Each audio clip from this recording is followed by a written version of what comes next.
السلام عليكم. بسم الله والصلاة والسلام على رسول الله. القصة بدأت بواحد صاحبي شغال في السعودية ونزل أجازة عشان يقعد مع أصحابه اللي أنا منهم، وقلنا إن إحنا نخرج كده نتفسح.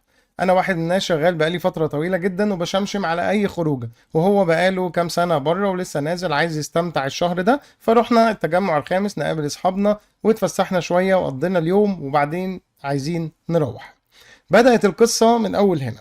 سايق العربية الحمد لله في أمان الله، مفيش أي مشكلة خالص، وإذ فجأة يجي حد من قدامك وبسرعة شديدة جدا يفتح إشارة ويروح داخل يمين من قدامك. هتقول لي بص، أنا عارف إنه غلطان واللي بيعمله ده غلط جدا وممكن يعمل مصايب في الشارع، بس معلش اعذره عشان في مخرج على اليمين هو أكيد فوته أو حس إنه هيفوته عايز يطلع منه. فأنا هفاجئك وأقول لك مع العلم إن لو حتى في مخرج هو كده غلط والمفروض يجي من وراك مش من قدامك، بس ما كانش فيه مخارج خالص، هو كان بس عايز يجي على يمينك مش اكتر يعني. طيب دلوقتي البديهيات او الصح بيقول ايه؟ انك انت تفتح اشاره وتيجي من وراه مش من قدامه. من قدامه انت ممكن تقلب الدنيا، عربيتك انت اللي هتتقلب مش هو، وكمان هيحصل مشاكل ومصايب في الطريق. تمام كده؟ خليني اكمل لك للاخر عشان تعرف انا بحكي لك في ايه. طبعا انا قلت لك ربنا يهديه ويصلح حاله عشان انا والله اتمنى له الخير.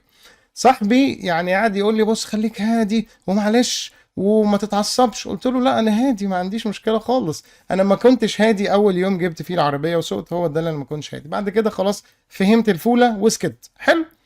فضلنا ماشيين رايحين لواحد صاحبنا لحد ما رحنا الشارع اللي يعني اول ما اجيب اسمه ناس كتير جدا هتعرف المصايب والمهازل اللي بتحصل فيه، هو شارع اللبيني.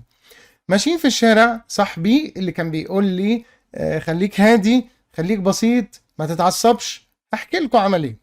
ماشيين في الشارع وإذ فجأة واحد يجي عكس في وشك حرفيا. دي حاجة معجزة. يعني كان ساعات بشوف موتوسيكل، يعني موتوسيكل بيجي عكس، وده مصيبة في الشارع ده. انت اصلا ماشي في طريقك عدل وبيطلع عينك من الزحمة والحركات الجحشية اللي في كل مكان، ما بالك بعربية تيجي عكس. عربية عارف انت المخارج اللي الناحية التانية اللي بتلف وتجيبك تجيب العربية معاك في نفس طريقك، لا ده هو خارج منها وماشي عكس. اللي هو عايز يروح فين انا مش قادر افهم، يعني انا مش عارف هو في شارع ورا ولا مفيش، انا مش عارف صراحة. المهم هو جاي عكس في وشك وما عندوش مشكلة وبيبص لك كمان ببجاحة، واللي ورا بقى بيزمر لك. انت بقى بقيت بين المطرقة والسندان، هتعمل ايه؟ مفيش. فالناس عمالة تزمر بطريقة غبية لحد ما صاحبي فتح الازاز وفضل يشتم وتعصب. قعد يشتم اللي كان بيقول لي خليك هادي ومش عارف ايه. عايز اقول لك انت على الطريق، سواء انت بتسوق سواء ما عندكش عربية ليك صاحبك بيسوق، والدك، حد من العيلة، اسمع مني الكلام ده من واحد صدقني اعصابه كانت بتقف وكان بيتعذب حرفيا. كانوا بيسموه يعني لما بروح مشوار بالعربية بسميه مشوار العذاب. كنت دايما بقعد اقول على البرامج اللي زي اوبر دي، بقعد احسبها ان هي حسبة بنزين.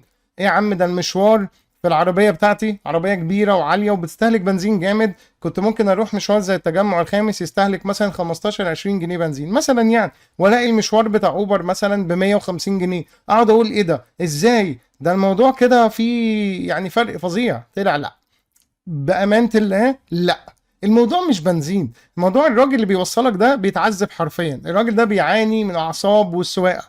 لما تتحط مكانه هتعرف. انا مش سواق طبعا اوبر ولا سواق اي برنامج من البرامج دي عشان تفتكرني ايه بطبل لهم يعني. انا بديك الخلاصه صدقني ان الحسبه مش حسبه بنزين بس، حسبه حرق اعصاب والناس اللي بتتضايق والناس اللي بتبهدله في السكه وبيفضل ماسك نفسه. كل ده انت هتعمله بنفسك بقى لما تيجي تسوق عربيتك.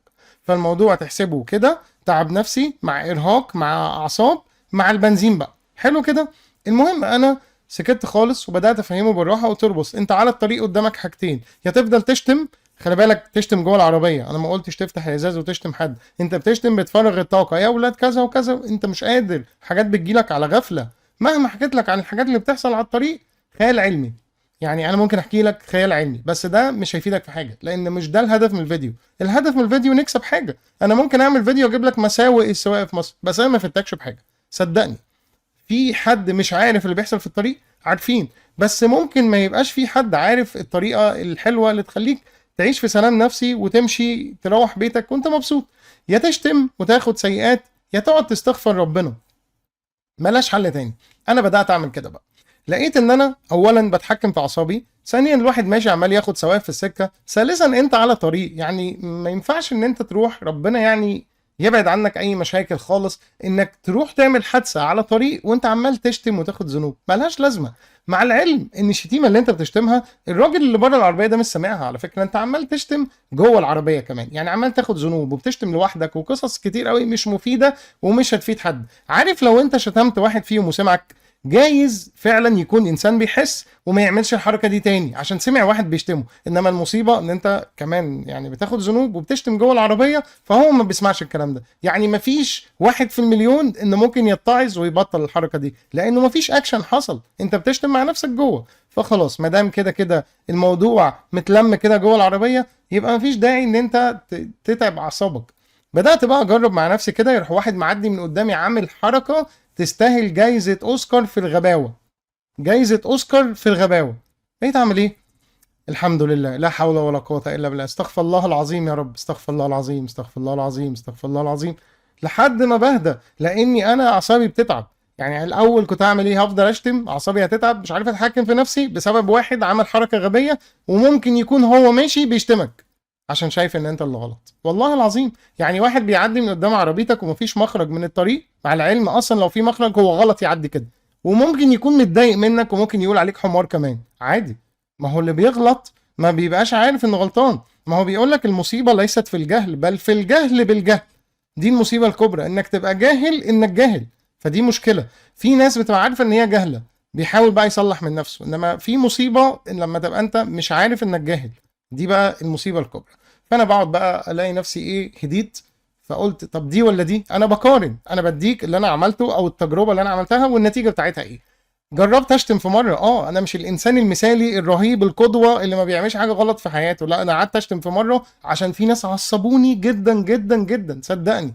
بعد كده لقيت مفيش فايده، وبعد ما تشتم هتاخد ذنوب، اعصابك هتبوظ، مش هتعرف تتحكم في نفسك، وربنا يعني ما يوريك ان ممكن تعمل يعني حادثه او مشكله في السكه بسبب ان انت متعصب. لا، خليك هادي، لا حول ولا قوه الا بالله، ربنا يهديك ويصلح حالك، استغفر الله العظيم، وهتلاقي نفسك هديت والدنيا هتمشي وربنا يكرمك ان شاء الله. ومع الوقت هتتعود على الحاجات دي، وبعد كده هتحصل قدامك هتلاقي نفسك بارد كده ومبتسم ومش هيحصل لك اي حاجه. بس البدايه، بس الموضوع في البدايه. انا حبيت انقل لك تجربتي، عايز تعمل بيها اعمل، مش عايز خلاص.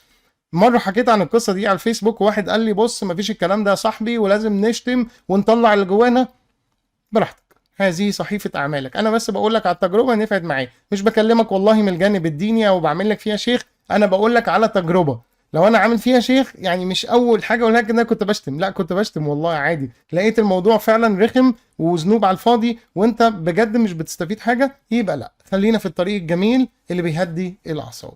يا رب يا جماعة أكون قدرت يعني أقول لكم على شوية معلومات تفيد، ونشوفكم إن شاء الله مع فيديو جديد، والسلام عليكم.